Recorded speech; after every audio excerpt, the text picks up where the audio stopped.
नाजरीन, पाकिस्तान में खातून शादी के बाद अपने नाम के साथ अपने खावंद का नाम लगाती हैं, जबकि सुप्रीम कोर्ट के जज काजी फायज ईसा की बीवी ने अपने नाम के साथ 3-4 अंग्रेज मर्दों के नाम लगाए हुए थे। सवाल ये था कि ये 3-4 मर्द सरीना ईसा के खावंद थे या इसके पीछे कोई और गहरी चाल थी। आज हम आपको समझाएंगे।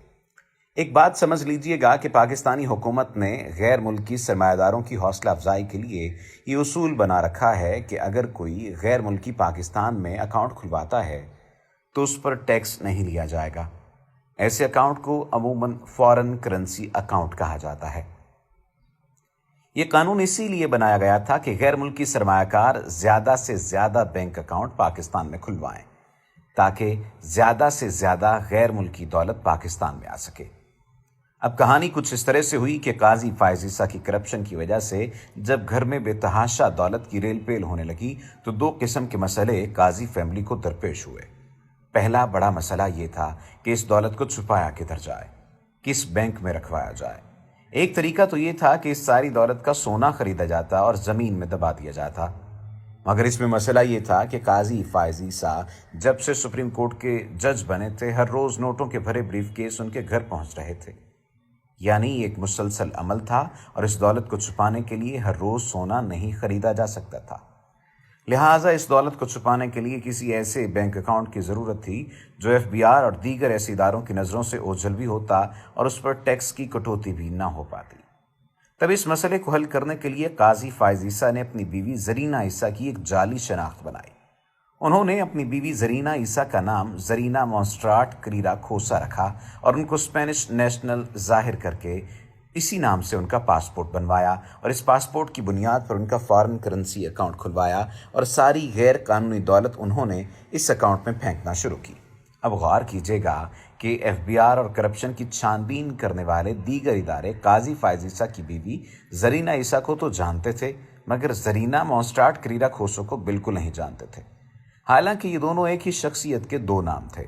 लिहाजा करप्शन से कमाई दौलत जरीना मॉन्स्ट्राट करीरा खोसो के अकाउंट में शिफ्ट होती रही, जबकि जरीना ईसा का अकाउंट बिल्कुल नॉर्मल और साफ सुथरा नजर आता रहा। गौर कीजिएगा कि किस तरह पाकिस्तान की आला अदलिया के एक जज ने फ्रॉड की एक नई तारीख रकम की। अब उधर सवाल ये पैदा होता है कि जज साहब पकड़े कैसे गए। मौसूफ पकड़े कुछ इस तरह से गए कि उनकी अहलिया जरीना ईसा के नाम पर लंदन में 3 ऐसे फ्लैट खरीदे गए थे जो अपने असल नाम जरीना ईसा के नाम से खरीदे गए थे, लेकिन इन फ्लैट्स को कहीं भी डिक्लेयर नहीं किया गया था।